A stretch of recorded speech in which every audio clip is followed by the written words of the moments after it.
செந்தமிழ் தேன் மொழியாள் நிலாவென சிரிக்கும் மலர் கொடியாள் நிலாவென சிரிக்கும் மலர் கொடியாள் அழகே அழகின் அழகே நீயடி உன் அருகே அருகே அழகாய் தொலைந்தேன். நம்ம பண்ணலாம், டிஸ்கோவுக்கு போகலாம், ஓட்காவை போடலாம், ஓடி பாடி ஆட டசக்கு டசக்கு டசக்கு டசக்கு டும் டும் மஞ்ச கருப்பு தமிழனா உலகத்தை ரசிக்க வந்த கடவுள் நான் தான். இல்லையோ ஒரு பாட்டு நானும் பாடிட்டேன், நான் சங்கீதம் தெரிஞ்சவன் நான் என்ன சொல்லிக்க மாட்டேன்.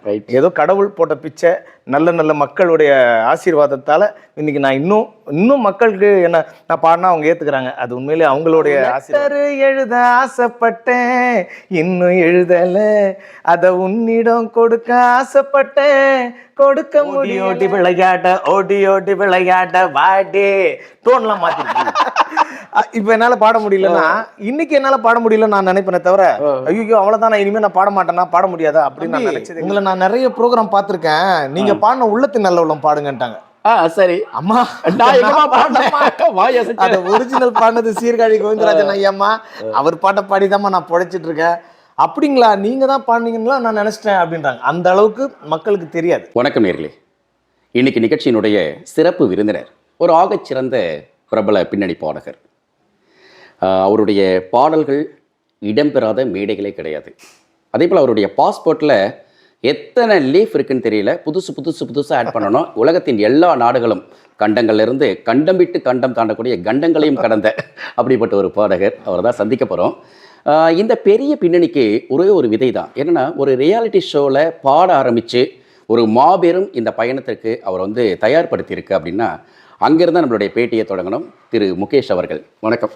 வணக்கம் சார். ஒவ்வொரு பாடல்களும் கேட்கும்போது சராசரி மனுஷனுடைய வாழ்க்கையில் ஆயுள் காலம் நீட்டிக்கப்படுதுன்னு சொல்லுவாங்க. கண்டிப்பா சார். முகேஷுடைய பயணம் வந்து ஒரு ரியாலிட்டி ஷோவில் தான் ஆரம்பிச்சது இல்லையா? ஆமாம். இப்போ இருக்கக்கூடிய ரியாலிட்டி ஷோக்களை பார்க்கும்போது உங்களுக்கு எப்படி தோணுது? நான் ரியாலிட்டி ஷோக்கு முன்னாடி ஐயப்ப பூஜையில் நிறைய பாடியிருக்கேன், நிறைய இன்டர்வியூல சொல்லியிருக்கேன். ஆமாம். பட் ரியாலிட்டி தான் எனக்கு மக்கள் கிட்ட சேர்க்கறதுக்கு முக்கிய காரணமா இருந்தது. கண்டிப்பா ராஜ் டிவி ராஜகீதமா பாடிக்கிட்டு இருக்கீங்க. அதன் மூலமா நான் இன்னைக்கு மக்களுக்கு எல்லாம் தெரிய ஆரம்பிச்சேன். ராஜ் டிவி அதுக்கு ரொம்ப முக்கிய காரணம். பட் பின்னணி பாடகனா இருக்குன்னா அதுல அந்த நிகழ்ச்சியை தொகுத்து வழங்கின என்னுடைய காட்ஃபாதர் உலக அறிவிப்பாளர் BH அப்துல் ஹமீத் ஐயா ரொம்ப முக்கிய காரணம்.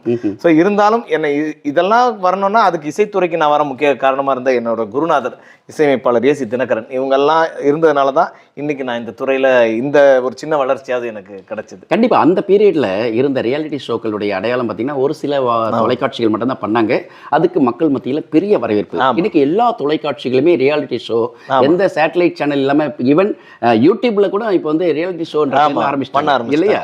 இப்ப இதெல்லாம் பார்க்கும்போது உங்களுக்கு எப்படி தோணுது சார்? அன்னைக்கு இருந்த காலம் இன்னைக்கு இருந்த காலம் இதை பார்க்கும்போது ரொம்ப என்ன சொல்றது, ஒரு பக்கம் எனக்கு சந்தோஷம் தான் சார். இதுல என்னன்னா, இப்போ ரியாலிட்டி ஷோன்னு ஒன்று இல்லைன்னா இன்னைக்கு இருக்கிற டிஜிட்டல் வேர்ல்டில் இன்னைக்கு எந்த மூலையில் எந்த நாட்டில் எங்கேயோ ஒருத்தர் நல்லா பாடுறாரு, இல்லை வேற ஏதோ ஒரு திறமை அவருக்கு இருக்குன்னா அதை இன்னைக்கு நம்ம கையில் வச்சிருக்கிற ஒரு மொபைலில் பார்த்து தெரிஞ்சுக்கிறோம். ஓ இவ்வளோ சூப்பராக பாடுறாரு, இவர் பார்த்தா பெயிண்ட் அடிக்கிறாரு, ஆனால் பெயிண்ட் அடிச்சுக்கிட்டு இப்படி பாடுறாரு, இவர் என்ன கொளுத்து வேலை செய்கிறாரு, ஆனால் இவருக்கு இப்படி ஒரு வாய்ஸா அப்படின்னு நான் சொல்றது என்னோட இசைத்துறையை மட்டும். இந்த மாதிரி ஒவ்வொரு துறையிலும் இருப்பாங்க. அவங்க முறையாக படிச்சிருக்க மாட்டாங்க, ஆனால் டான்ஸ் நல்லா ஆடலாம். அவங்க டான்ஸ் யாருக்கிட்டையுமே கற்றுட்டு இருந்திருக்க மாட்டாங்க. டிவியில் பார்க்க அவங்களுக்கே அந்த இயல்பான ஒரு நடன திறமை வந்திருக்கும். அந்த மாதிரி ஒவ்வொரு துறை. அதில் நான் என்னோட இசைத்துறையை பற்றி நான் சொல்லும்போது பார்க்கும்போது இன்றைக்கி நான் வச்சிருக்கிற இந்த மொபைல் மூலமாக ஒவ்வொருத்தர் பாடுறதை பார்க்கும்போது எனக்கு அவ்வளோ சந்தோஷமாக தான் சார் இருக்குது. அன்றைக்கி வந்து இந்த இப்போ அன்றைக்கெல்லாம் பார்த்தீங்கன்னா சன் டிவி ராஜ் டிவி மட்டும் தான் இருந்தது. சன் டிவியில் சப்தஸ்வரங்கள், ராஜ் டிவியில் ராஜகீதம். இந்த ரெண்டு இதில் பார்த்தீங்கன்னா சப்தஸ்வரங்கள் பொறுத்த வரைக்கும் சங்கீதம் தெரிஞ்சிருந்தால் தான் அதில் போய் பாட முடியும். ஆனால் ராஜகீதம் பொறுத்த வரைக்கும் சங்கீதம் தெரியாட்டாலும் உங்களுக்கு கேள்வி ஞானமாக இருந்தால் கூட பரவாயில்ல, நீங்கள் பாடலாம். அதில் பாடுறவங்களுக்கு ஒரு ஜட்ஜு உட்காந்துருப்பாங்க, அவங்க மார்க் போடுவாங்க. இங்கே அப்படி இல்லை, பார்க்குற மக்களே தேர்ந்தெடுத்து அடுத்த ரவுண்டுக்கு செலக்ட் பண்ணுறாங்க. அப்படி என்ன மக்கள்லாம் தேர்ந்தெடுத்ததுனால தான் இன்றைக்கி நான் ஒரு சிங்கராக இருக்கேன். ரியாலிட்டி ஷோக்களை பற்றி பேசும்போது இன்னைக்கு இருக்கக்கூடிய தொலைக்காட்சிகள் செய்கிற விஷயம் நேற்றுக்கு இருந்த தொலைக்காட்சின்னு பேசணும். இப்போ முகேஷ் அப்படின்னோடனே கிடைச்ச வாய்ப்புகள் மாதிரி இன்னைக்கு இருக்கக்கூடிய சிங்கர்களுக்கு யாருக்குமே கிடைக்கிறது இல்லை அப்படிங்கிறது ஒரு யதார்த்த உண்மை. இந்த காலகட்டம் வந்து மாறி போனதுனால கிடைக்காம போயிச்சா, இல்லை உங்களை மாதிரி நிறைய பிராக்டிஸ் பண்ணி இல்லை நிறைய சான்சஸ்க்காக காத்திருந்து அந்த இடத்த பிடிக்க முடியாமல் போறது இவங்க கிட்ட ஸ்டஃப் இல்லைன்னு மாதிரி போயிடுச்சா? என்ன காரணமா இருக்கும்? இல்லை சார், இப்போ என்ன ஆயிடுச்சுன்னா நிஜத்தை சொல்லிட்டுங்களா, பிளேபேக் சிங்கர்ஸை விட ரியாலிட்டி ஷோவில் வர சிங்கர்ஸுக்கு மவுஸ் ஜாஸ்தி ஆயிடுச்சுன்னு சொல்லுவேன். ஏன்னா அவங்களும் யாரோ ஒருத்தர் பாட்டு பாடி தான் அவங்க இப்போ நான் உட்பட யாரோ வேற ஒரு பெரிய லெஜண்ட்ஸோட பாட்டை பாடினதுனால தான் மக்கள்கிட்ட நாங்கள் போய் சேர்றோம். கண்டிப்பா. ஆனால் இன்னைக்கு என்ன ஆயிடுச்சுன்னா ரியாலிட்டி ஷோவில் வர்றவங்கள தான் மக்களுக்கு ஞாபகம் வருது. இப்போ டிவிலையோ இல்லாட்டா கையில் இருக்கிற மொபைல்லையோ டெய்லியும் அவங்க ஒருத்தர் பாடுறது ஒரு டான்ஸ் ஆடுறது ஏதோ பார்க்கும்போது இவங்கள ஞாபகம் இருக்கும். ஆனால் இவங்கள விட இந்த பாட்டையே பாடினாங்க இல்லையா, அந்த ஒரிஜினல் சிங்கரே வந்தால் கூட அவங்களுக்கு ஞாபகம் இருக்காது. யார் நீங்கள் அப்படின்னு கேட்பாங்க. இல்லைங்க நான் தான் இந்த பாட்டை பாடினது. அப்படியா இந்த பாட்டை பாடினது இவங்களும் நினச்சேன், நான் அவங்க பாடி தானே கேட்பேன். ஒரு தடவை எனக்கே நடந்தது. ஒரு தடவை வந்து பொதிகை டிவியில் ஒரு இன்டர்வியூ பண்ணேன். சரி. ஒரு அம்மா தெரியாம தான் கேட்குறாங்க. நான் வந்து பொதிகை காலிங் அப்படின்வாங்க, மக்கள் கால் பண்ணி பேசுவாங்க. ஒரு அம்மா என்கிட்ட பேசும்போதுல, தம்பி உங்களை நான் நிறைய ப்ரோக்ராம் பார்த்துருக்கேன், நீங்க பாடின உள்ளத்தின் நல்ல உள்ளம் பாடுங்கன்ட்டாங்க. சரி அம்மா அது ஒரிஜினல் பாடினது சீர்காழி கோவிந்தராஜன் ஐயாம்மா, அவர் பாட்டை பாடிதாம்மா நான் பொழைச்சிட்டு இருக்கேன். அப்படிங்களா, நீங்க தான் பாடினீங்களா நான் நினைச்சிட்டேன் அப்படின்றாங்க. அந்த அளவுக்கு மக்களுக்கு தெரியாது. அவங்க என்னன்னா ஒருத்தர் பாடின பாட்டை பாடும்போது இந்த பாட்டை இவர் தான் பாடினார் போல.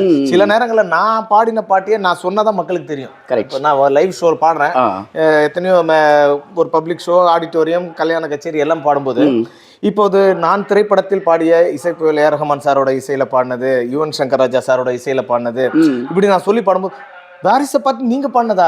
நான் யாரோ பாடினேன், நான் நிறைய கேட்டிருக்கேன் சார், நான் வேற யாரோ நினைச்சிட்டேன், கச்சேரி நீங்களா அப்படின்றாங்க நான் சொல்லி பாடும்போது. அப்ப என்ன ஆயிடுச்சுன்னா அவங்களுக்கு நான் பாடுறதை பொறுத்த வரைக்கும் நான் இவர் செந்தமிழ் திருநாள் நல்லா பாடுவாரு, பாட்டும் நானே பாடி கேட்டிருக்கேன், உள்ளத்தின் நல்ல உள்ளம்னா இவருக்கு ஞாபகம் வரும். இந்த பாட்டெல்லாம் நீங்க பாடுனீங்கன்னு எப்போ தெரியாது சார் எங்களுக்கு, நான் கேட்டிருக்கேன் ஆனா நீங்க தான் பாடுனீங்கன்னு தெரியாது சார் அப்படிங்கிற அளவுக்கு பாடின ஒரிஜினல் சிங்கரே மறந்துடுறாங்க. காரணம் என்னன்னா ரியாலிட்டி ஷோவில் பாடுற அந்த சிங்கர் தான் ஒரிஜினல் அப்படின்னு நினச்சி மக்கள் வந்து அப்படி மனசில் பதிவு பண்ணிக்கிறாங்க. அதனால வந்து இன்னைக்கு காலம் ஒரு பக்கம் எப்படி சொல்றதுன்னா, பிளேபேக் சிங்கர்ஸாக இருந்து அந்த காலத்தில் பார்த்தீங்கன்னா ஒரே டேக்கில் நான் பாடினது அவங்க தான் நிஜமான பிளேபேக் சிங்கர். பிளேபேக் சிங்கர் சொல்லிக்கிறது கூட ஒரு தகுதி வேணும்னா அது நீங்கள் டிஎம்எஸ் சாரோ, சீர்காழி கோவிந்தராஜன் சாரோ, திருச்சி லோகநாதன் சாரோ, அந்த மாதிரி லெஜண்ட்ஸ், சிதம்பரம் ஜெயராமன் சாரோ, அவங்கள மாதிரி சிங்கர்ஸ் பிளேபேக் சிங்கர் சொன்னால் அது 100க்கு 100. ஆக்சுவலாக லைவ் ரெக்கார்டிங் இருக்கணும் அப்படின்றீங்களா? இன்னைக்கு லைவ் கிடையாது இல்லையா சார்? 100 பேர் இருப்பாங்க சார், 100 பேரோட சேர்ந்து அந்த சிங்கர் பாடுவாங்க. அந்த சிங்கர் சுசீலா அம்மா, டிஎம்எஸ் சார் பாடுறாங்கன்னு வைங்களேன், அந்த 100 பேரோட சேர்ந்து அவங்க பாடும்போது ஒருத்தர் தப்பு பண்ணாலும் இவங்க மறுபடியும் பாடணும், இவங்களே தப்பு பண்ணாலும் மறுபடியும் பாடணும். கண்டிப்பா. ரெக்கார்டிங்ல ஒரு சின்ன மிஸ்டேக் ஆனாலும் மறுபடியும் பாடணும். இது ஒரு 20 டேக் ஆகுதுன்னு வைங்களேன். 20 டேக் ஆகும்போது அந்த தொண்டை பாடி என்ன ஆகும், வாசிக்கிறவங்களுக்கு கூட கை ஃப்ரீ ஆகும்னு சொல்லலாம். கண்டிப்பா. ஆனா பாடுறவங்களுக்கு பாட இந்த இடம் போட்டு ஸ்ட்ரெயின் ஆகும், அப்படி புண்ணாகும். கண்டிப்பா. அப்போ நம்ம கேட்குற ஒரு பாட்டு வந்து எடுத்த உடனே ஒரே டேக்கில் அந்த பாட்டு முடிஞ்சிருக்காது. யாரோ ஒரு மிஸ்டேக் பண்ணுவாங்க, பாடுறவங்க மறுபடியும் பாடியிருப்பாங்க. அதுக்கு நடுவில் எத்தனை ரிஹர்சல் பாடியிருப்பாங்க, எத்தனை கம்போஸ் பண்ணும்போது சொல்லிக் கொடுக்கும்போது எத்தனை தடவை பாடியிருப்பாங்க. இதெல்லாம் தாண்டி ரெக்கார்டிங் வந்து பாடும்போது அந்த வாய்ஸில் ஒரு 20 தடவை நம்ம மினிமம் வச்சுக்கலாம், அதுக்கு மேலே கூட இருக்கலாம். சரி. ஆனால் 20 தடவைக்கு அப்புறமும் நம்ம கேட்குற அந்த குரல் அவ்வளோ இனிமையாக ஒரு கணீர்னு TMS sir, Sirkazhi Govindarajan sir, P சுசிலாம்மா, அவங்க தானே சார் நிஜமான பின்னணி பாடகர்கள், அவங்கள தான் நம்ம சொல்லணும். இப்போ நாங்கள் சொல்லிக்கிறது என்னன்னா மக்கள்கிட்ட, நான் இந்த படம் பாடியிருக்கேன் அதனால பின்னணி பாடகன், ஆனால் அதை நான் என்ன மாதிரி ஆளுங்க நான் பின்னணி பாடகன் சொல்லிக்க நியாயமே இல்லை. அது சரி. இப்போ ஆக்சுவலாக ஒரு 300 படங்களுக்கு பாட்டு பாடியிருக்கீங்க, மேடைகள் பார்த்தீங்கன்னா 1000ங்களுக்கு மேலே, இந்த 20 வருஷத்துக்கு மேலே நீங்கள் தொடர்ச்சியாக அந்த ஃபீல்டு தான் இருக்கீங்க இல்லையா? ஆனால் இன்னைக்கு இருக்கக்கூடிய ரியாலிட்டி ஷோவில் நான் மறுபடியும் ஏன் அங்கே வரேன்னா, ஒருத்தர் வந்து டைட்டில் வின்னரா வராரு, வந்துட்டு அந்த ஆண்டு மட்டும்தான் கொஞ்சம் பரபரப்பாக பேசுறாரு. ஒரு 2 வருஷத்துக்கு அப்புறம் பார்த்தீங்கன்னா அவர் எங்கே இருக்காருன்னா இன்னொருத்தர் வந்துடுறாரு. இன்னைக்கு சேனல்ஸ் அதிகம், மக்கள் அதிகம், எல்லார் வீட்டு பிள்ளைகளும் வந்து எப்படி பாடுன்னு சொல்லிட்டு அம்மாக்கள் கொண்டு போய் கும்மி தட்டுறாங்க. ஸோ இந்த மாதிரி அதிகமானதுனால தான் இப்படி வாய்ப்புகள் எல்லாம் போகிறாங்களா? ஆமாம் சார். இப்போ என்ன சார், இன்னொரு நீங்கள் இதை சொல்கிறதுனால இன்னொரு கொடுமை ஒன்று நடக்குது. சொல்லுங்க, அதை கேட்குறேன். பொதுவாக என்ன பண்ணுறாங்கன்னா குழந்தைகளை வற்புறுத்துறாங்க. இப்போ டிவியில் பாடணும், நீ எப்படியாவது பாடு. அந்த குழந்தைக்கு அதில் ஆர்வம் இல்லாமல் வேற ஏதோ ஒன்றில் இருக்கலாம், படிப்பில் இருக்கலாம், இல்லைன்னா வேற ஒரு ஸ்போர்ட்ஸில் இருக்கலாம், ஏதோ ஒரு திறமை அந்த குழந்தைகிட்ட இருக்கும். ஆனால் நீ மியூசிக் கற்றுக்க, கிட்டார் கற்றுக்க, பாட்டு கற்றுக்க, நீ பாட்டு கற்றுக்க, அப்போ தான் டிவியில் போய் பாட முடியும், உன்னை உலகமே பார்க்கும், உன்னை உலகமே பாராட்டும். அப்போ அந்த குழந்தை சொல்ல, எனக்கு இதில் இன்ட்ரெஸ்ட் இல்லைம்மா, இதில் அதெல்லாம் கிடையாது, நீ பாட்டை கற்றுக்குன்னா. இசை பொறுத்த வரைக்கும் இறைவன் நினைச்சாதான் நம்மளுக்கு, அந்த இறைவனுடைய அருள் நம்மளுக்கு கிடைச்சாதான் அந்த இசை நம்மளுக்கு கிடைக்கும். படிப்பு கூட 4 தடவை அடிச்சா 5வது தடவை மூளையில ஏறிடுன்னு கூட சொல்லுவாங்க பெரியவங்க. ஆனா பாட்டு மட்டும் அந்த சரஸ்வதியோட அருள் இருக்கணும்னு சொல்லுவாங்க. அதை விட முக்கியம், ஒரு பாட்டை உணர்ந்து அந்த பாவத்தை தெரிஞ்சு பாடுறதுங்கிறது இன்னும் பெரிய அருள் அப்படின்னு சொல்லி பெரியவங்க எல்லாம் சொல்லி நான் கேட்டிருக்கேன். அப்படி இருக்கும்போது இப்ப என்ன பண்றாங்கன்னா, சில பேர் எனக்கு தெரிஞ்சவங்களே சொல்லும்போது ரொம்ப வருத்தமா கஷ்டமா இருக்குல்ல. எப்படி சொல்றாங்கன்னா, சார் என் குழந்தை இப்போ இன்னும் 2 மாசத்துல ஒரு ஆடிஷன் இருக்கு டிவில, ஒரு தனியார் தொலைக்காட்சியில, சரி எப்படியாவது பாட வச்சிருங்க சார், நீங்க பண்ணுங்க அப்படின்னு. நான் கிளாஸ் எடுக்கிறது இல்ல, எனக்கு கிளாஸ் எடுக்கிற அளவுக்கு நான் சங்கீதம் படிக்கல, அதனால எனக்கு அது இன்ட்ரெஸ்ட் இல்ல, நீங்க வேற யார்கிட்டயாவது நல்ல பாட்டு டீச்சர் கிட்ட சேர்த்துங்கன்னு இப்படி வந்து கேக்குறாங்க சார். 2 மாசத்துல ஒரு பாட்டு வந்துருமா சார்? அதுதான் கேக்குறேன். ஏன்னா இன்ஸ்டன்ட் காஃபி இது பாருங்க. இல்ல போன் பண்ணா வீட்டுக்கு வந்து ஸ்விக்கில குடுக்குற மாதிரி நினைச்சாக்க போலுது. அப்படி ஈஸியான விஷயமா பாட்டு? இல்ல பாடணும், எப்படியாவது ஆடிஷன்ல செலக்ட் ஆகணும், அந்த ஆடிஷன்ல பாடி டிவில வரணும், அட்லீஸ்ட் 1 ரவுண்ட் 2 ரவுண்ட் வந்தா கூட போதும் சார். இப்படியும் வேற சொல்றாங்க. அது வேற. இப்படி எதுக்கு சார்? ஒண்ணு ஒரு போட்டின்னு போனா நம்ம ஜெயிக்கிறதுக்கு முயற்சி பண்ணதான் போகணும். அதை விட்டுட்டு வந்தா போதும், டிவில முகத்தை காமிச்சா போதுன்றதுக்கு எதுக்கு சார் நம்ம டிவில போனோம்? அட்லீஸ்ட் ஆடிஷனாவது போட்டோம் சார். சார் மியூசிக் அப்படிப்பட்ட விஷயம் கிடையாது சார். அது ஒரு பொக்கிஷன் சார். அது இறைவன் நம்ம மேல அவனுடைய கருணை பார்வை பட்டாதான் சார் நமக்கு நடக்கும். இவ்வளவு கஷ்டப்பட்டு பேசுறீங்க. இப்ப ஆக்சுவலா பாக்குறவங்க பார்வைக்கு அவருக்கு என்ன ஃபேமஸ் அப்படி பிள்ளைங்க வரக்கூடாதுன்னு அவர் இன்டைரக்டா அப்படி மாதிரி சொல்றாரு. நான் அந்த மாதிரி நினைக்கல. ஆனா அவங்களுக்குள்ள இருக்கிற வேற திறமையை நீங்க பாருங்கன்னு தான் சொல்றேன். நான் அதுக்காக மியூசிக் ஆர்வம் இருக்கிற குழந்தைங்களே நீங்க என்கரேஜ் பண்ணாம இருக்காதீங்கன்னு சொல்றேன். இப்போ ஒரு குழந்தை நல்லா பாடும், சில பேர் என்ன பண்ணுவாங்கன்னா, நமக்கெல்லாம் எதுக்கு மியூசிக், அதெல்லாம் தேவையில்லை, நீ போய் படி, நீ போய் டாக்டர் ஆகு, நீ போய் வக்கீல் ஆகு, நீ போய் இன்ஜினியர் ஆகுன்னு சொல்றதுக்கு அந்த குழந்தை பாடிச்சுன்னா அந்த குழந்தைய என்கரேஜ் பண்ணுங்க. அதுவும் பண்ணுங்கன்னு தான் சொல்லுவோம். ஒரு குழந்தை பாடுற குழந்தைய என்னைக்குமே விட்டுறாதீங்க. அது பெரிய பாக்கியம், அது கிடைக்கிறதே கஷ்டம். திருவிளையாடல்ல சிவாஜி குடும்ப விட்டதப்ப அந்த மாதிரி இல்லையா? ஆமா, ஞான ஸ்டுடியோக்கு வராதரா போன ஆட்டின்ற மாதிரி. எங்க அப்பா வந்து ஒரு இசைக்கலைஞர். அவர் வந்து பங்கஸ் வரி வாசிப்பாரு. எங்க அப்பா அம்மா இயற்கையிலே பாடுவாங்க. அந்த ஜீன்ல நான் பாடினேன். ஏதோ என்ன பாடுறதுல படிப்புல எனக்கு ஆர்வம் இல்லாம போடுது, பாட்டுல ஆர்வம் இருந்த உடனே எங்க அப்பா என்ன சேர்த்தாரு. அந்த மாதிரி உங்க குழந்தைங்களுக்கு பாட்டுல ஆர்வமா இருக்கா? கண்டிப்பா என்கரேஜ் பண்ணுங்க. நீங்க தான் என்கரேஜ் பண்ணுங்க உங்க குழந்தைங்களை. வண்டர்ஃபுல். வேற யார் பண்ணுவா? முதல் ரசிகர்களே நீங்களா தான் இருக்கணும் உங்க குழந்தைங்களுக்கு. நீங்க தான் சூப்பரா பாடுற, சூப்பரா வருவ அப்படின்னு. ஆனா அந்த குழந்தைக்கு அதுல ஆர்வம் இல்லைன்ற பட்சத்துல தயவு செய்து அவங்கள வற்புறுத்தாதீங்க. இசை மட்டும் நான் சொல்லலை, எந்த துறையா இருந்தாலும். அவங்களுக்கு இன்ஜினியர் பிடிக்கல, டாக்டர் ஆகணும்னு படிக்கிறாங்கன்னா டாக்டர் ஆகட்டுமே. அதை விட்டுட்டு என் பரம்பரையில் எல்லாருமே இன்ஜினியர் தான், அதனால என் குழந்தை இன்ஜினியர் தான், என் குழந்தையில எல்லாமே டாக்டர்ஸ் தான், நீ மட்டும் போய் வக்கீலானா எப்படி? அப்படிலாம் கிடையாது. எல்லாமே நல்ல ஒரு துறை தான். அந்த துறையில ஜெயிச்சா உங்களுக்கு தானே பெருமை. அழகு. ஏன்னா இப்ப எல்லாருக்குமே வந்து இந்த டிவிக்கள் காட்டக்கூடிய விஷயங்கள் என்னன்னா, ஒரு பர்டிகுலர் விஷயம் தொடர்ச்சி பார்த்தனா இதுதான் உலகத்தின் ஆகச்சிறந்த விஷயம் அப்படி நினைக்க. அப்படி என்ன காரணம்? இந்த டிவி, இந்த சோசியல் மீடியா டெய்லியும் பாக்குற விஷயங்கள் தான் சார். டெய்லியும் பார்க்கும்போது இவரை பத்தி பேசுறாங்கல்ல லட்சக்கணக்கான மக்கள். அப்ப நம்ம பையனும் இந்த மாதிரி வர வைக்கணும், நம்ம பொண்ணு இந்த மாதிரி தான் வர வைக்கணும், ஏன் நம்ம பொண்ணு இதெல்லாம் வர்றதில்லை அப்படின்னு அவங்க ஆர்வம் வேற மாதிரி இருக்கும். வேற துறையில சாதிச்சு வருவாங்க. செஸ்ல வரலாம், சில பேர் கேரம் போர்டில் கூட வரலாம், எந்த துறை வேணா இருக்கலாம். அது அவங்கவுங்க இன்ட்ரெஸ்ட்டை பொறுத்து வருது. ஆனால் பாட்டில் இன்ட்ரெஸ்ட் இருக்கா, தயவு செய்து உங்கள் குழந்தைங்களை நீங்கள் என்கரேஜ் பண்ணுங்க. அதை நான் குறை சொல்ல மாட்டேன். பாட்டு அவங்களுக்கு ஆர்வமே இல்லை, அவங்களுக்கு பிடிக்கலன்னா அவங்கள ஏன் வற்புறுத்துறீங்கன்றது தான். இப்போ 2 மாசத்துல ஒரு குழந்தை பாடுன்னு சொல்றாங்கல்ல, அது எப்படி நடக்கும்? அந்த குழந்தை பாவம் இல்ல, இப்ப பாட முடியலன்னா உடனே அந்த குழந்தை போட்டு அடிக்கலாம் செய்வாங்க சில பேர். இல்ல அந்த குழந்தைங்களுக்கு எனக்கு வந்து நிறைய குழந்தை நல்ல நிபுணர்களை சொல்றது என்னன்னா, குழந்தைகளுக்கு அதிகமா ஸ்ட்ரெஸ் கொடுத்துறாதீங்க. பேரண்ட்ஸ் வந்து நீங்க கொடுக்குற ஸ்ட்ரெஸ்ஸால அடுத்த தலைமுறை தன்னுடைய சிந்தனைகளால் மழுங்கடிக்கப்படுறாங்க. ஆமா, இப்போ சில டைம் ஜட்ஜஸ் வந்து சொல்றாங்க, இன்னைக்கு நீ நல்லா பாடிட்டு இருந்தம்மா, நேத்தா போன எபிசோட் நல்லா பாடின, இந்த இதுல கொஞ்சம் நீ மிஸ் பண்ணிட்டம்மா அப்படின்னு சும்மா ஜட்ஜஸ் அவங்க ஏதோ சொல்லுவாங்க. குழந்தைங்க வந்து எல்லாமே அன்னைக்கு நல்லா பாடுவாங்கன்னு சொல்ல முடியாது, பெரியவங்களே அன்னைக்கு நல்லா பாடுவாங்கன்னு சொல்ல முடியாது. இப்ப இன்னைக்கு நான் எல்லா கச்சேரியும் பாடுறேன், ஒரு கச்சேரியில நல்லா பாட முடியும், ஒரு கச்சேரியில என்னால பாட முடியல. தெரியும், ஆனா எங்களுக்கு தெரியாது, கேட்கறவங்களுக்கு ஏமாத்திட்டு போயிடலாம். இப்ப என்னால பாட முடியலன்னா இன்னைக்கு என்னால பாட முடியல நான் நினைப்பேனே தவிர, ஐயோ அவ்வளவுதான், நான் இனிமே நான் பாட மாட்டேன்னா, பாட முடியாதா அப்படின்னு நான் நினைச்சதே கிடையாது. இன்னைக்கு என்னால இந்த பாட பாட முடியல, பரவாயில்ல, கடவுள் நாளைக்கு என்ன பாட வைப்பார். நேற்று பாடும்போது எல்லாரும் கை தட்டினாங்களே, இன்னைக்கு என்னால பாட முடியலன்னா இன்னைக்கு வேண்டாம் நீ பாடாதன்னு கடவுள் சொல்றாரு அப்படின்னு நான் நினைச்சுப்பேன். அந்த மாதிரி உங்க குழந்தைங்க ஜட்ஜஸ் சொல்றாங்க, இந்த மாதிரி இன்னைக்கு நீ இந்த பாட்டை இன்னும் பெட்டரா பாடிருக்கலாமே, இன்னைக்கு நான் நினைச்ச மாதிரி இல்லையம்மா, போன இதுல நல்லா பாடினி அப்படின்னு உடனே அவங்க அப்பா அம்மா என்ன பண்ணுவாங்க, ஏன் அப்படி பண்ண, உனக்கு பாட்டுல கான்சென்ட்ரேஷன் போயிடுச்சு, உனக்கு பாட்டுல ஆர்வமே இல்லை, ஒரு அக்கறை இல்லாம இருக்க நீ பத்தியா, அங்கங்க மற்ற பசங்களோட பேசி பேசி ஸ்ட்ரெயின் பண்ணிக்கிட்ட, இப்படி ஏதாவது திட்டி அந்த மனசை கஷ்டப்படுத்தி.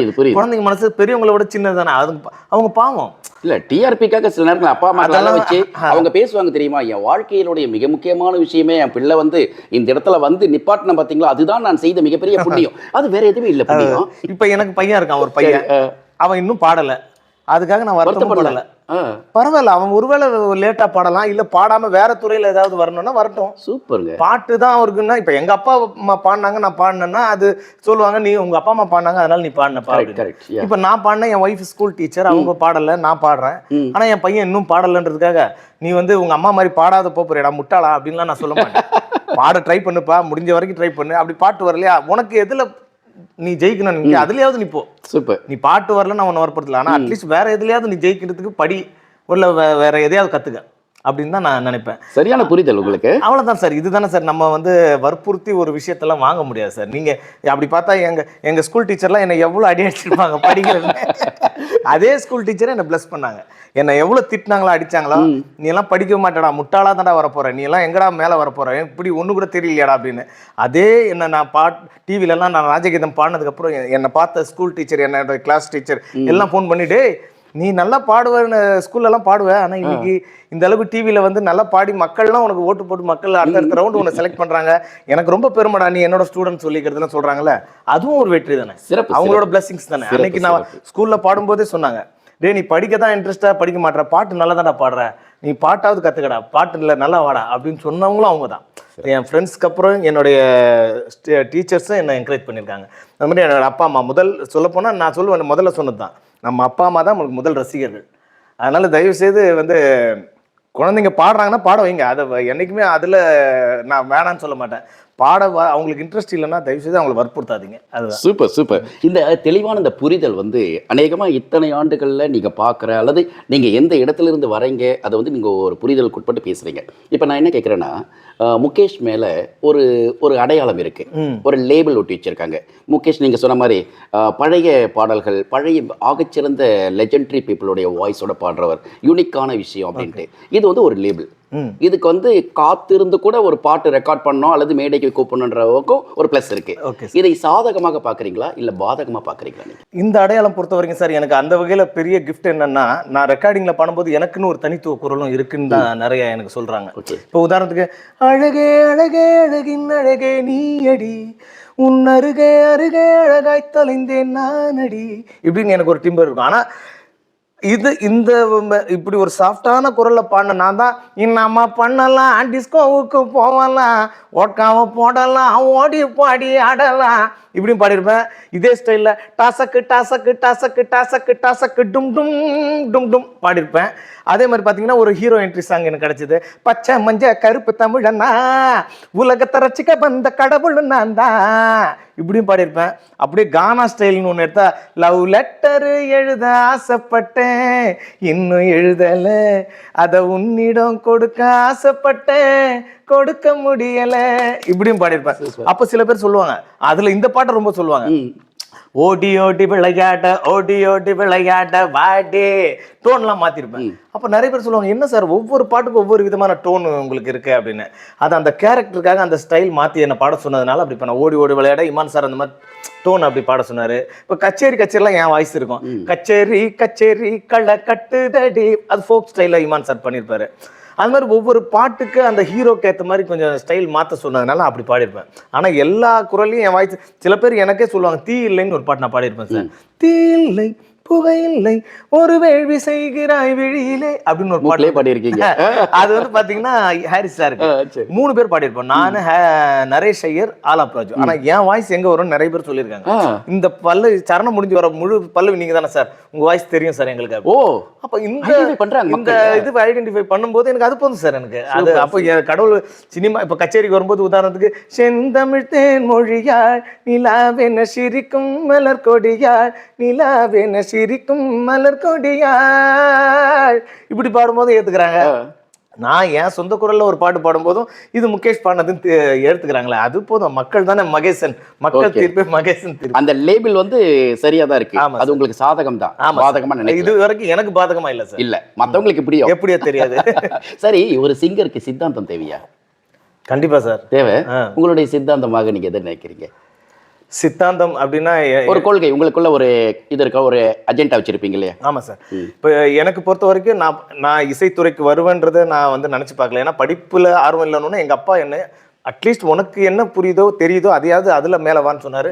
இசைத்துறைக்கு வந்துட்டாங்க. இதுல இன்னும் மென்மேலும் வளர்றதுக்கு இப்போ இருக்கிற இந்த டிஜிட்டல் வேர்ல்டுல இன்னும் என்ன மக்களுக்கு போய் சேர்க்கறதுக்கு என்ன பண்ணணும், அந்த வகையில என்னென்னலாம் கத்துக்கணுமோ அந்த மாதிரி அறிவுகளை நான் தேடிட்டு இருக்கீங்க.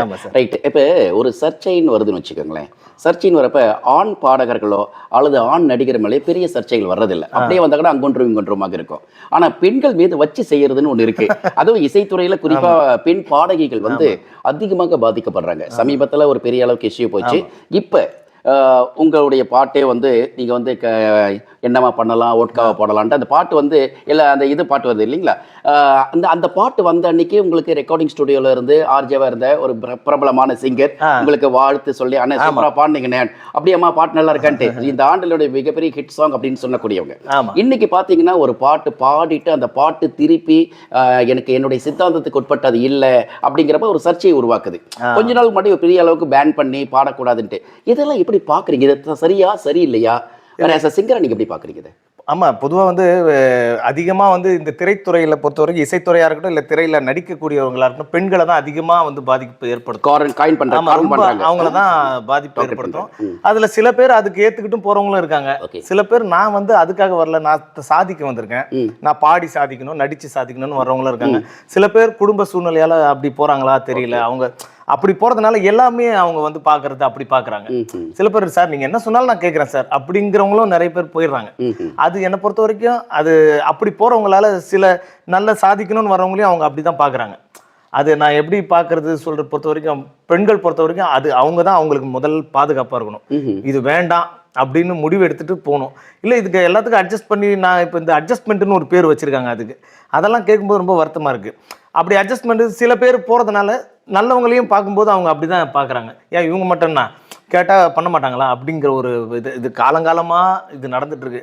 ஆண் வர்க்கம் எப்போவுமே வந்து ஒரு பெண்ணை பார்க்கும்போது அப்படியே ஒரு தவறான இதுவும் பார்க்க. சில பேர் எல்லா பெண்களையும் தவறு சொல்லலை, எல்லா ஆண்களையும் நம்ம தவற சொல்லக்கூடாது.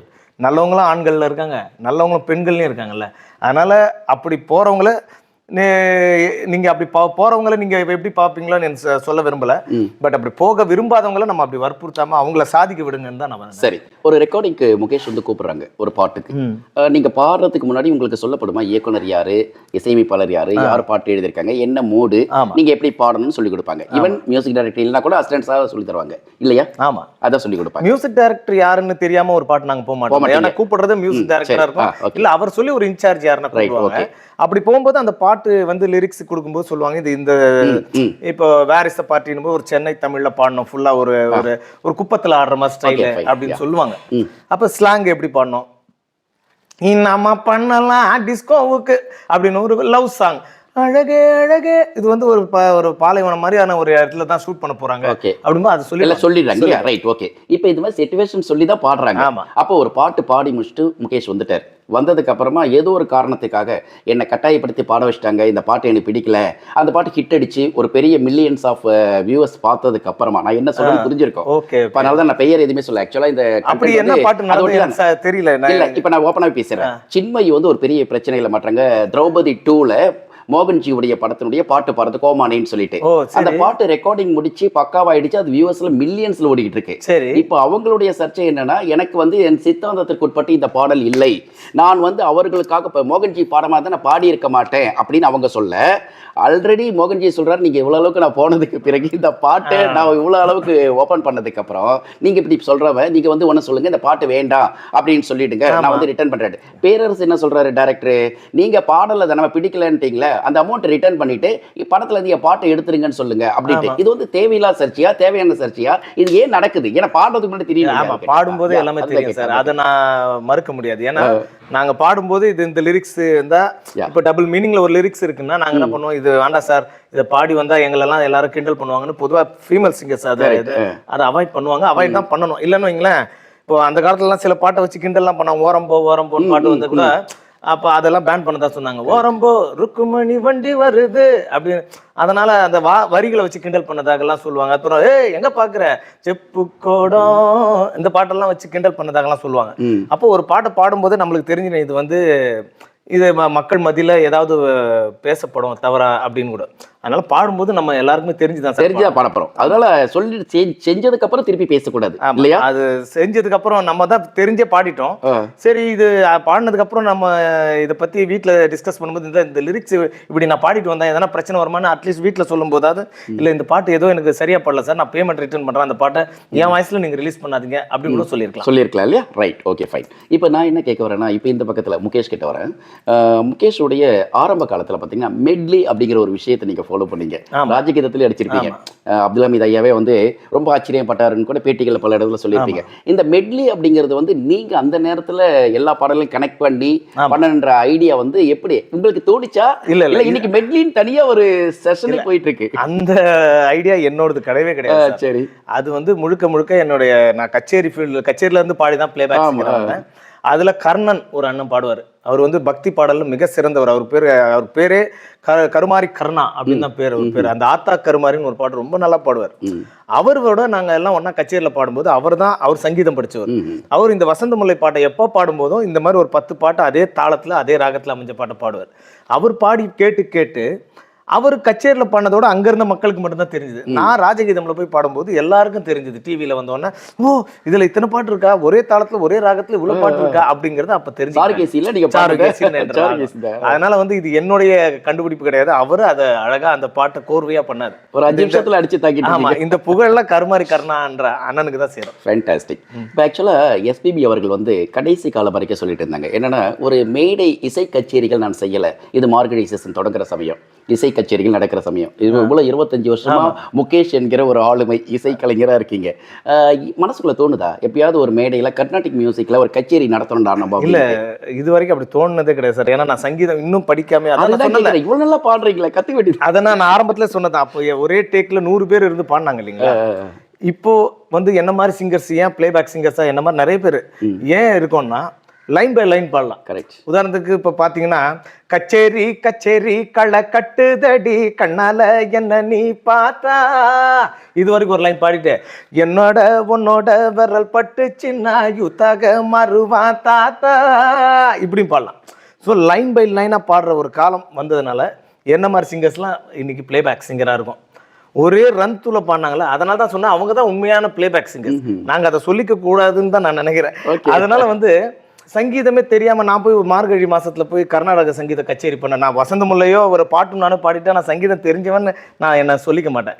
ஏதோ கடவுள் போட்ட பிச்சை, நல்ல நல்ல மக்களுடைய ஆசீர்வாதத்தால இன்னைக்கு நான் இன்னும் மக்களுக்கு என்ன நான் பாடினா அவங்க ஏத்துக்கிறாங்க. அது உண்மையிலே அவங்களுடைய ஆசீர்வாதம் தான். அதுதான். நிச்சயமா உங்களுடைய நீண்ட பயணம் இன்னும் தடையில்லாமல் செல்லணும். நன்றி சார். பெரிய உயரத்துக்கு போங்க. நன்றி. இந்த நேரத்தில் நம்மளோட வந்து கொஞ்ச நேரம் இல்லை, உங்களுடைய நிறைய நேரத்தை களவாடிட்டோம். வண்டர்ஃபுல் இன்டர்வியூ இருந்தது. தேங்க்யூ. நன்றி சார். சரி நேர்களே, மீண்டும் அடுத்த ஒரு ஆகச்சிறந்த பிரபலத்தினுடைய நேர்காணலுடன் உங்களை சந்திக்கிறேன். அதுவரை அன்பு வணக்கங்களையும் வாழ்த்துக்களையும் சொல்லி விடைபெற்றுக் கொள்கிறேன். இன்று உங்கள் நேசத்திற்குரிய Naga. See you. Bye bye.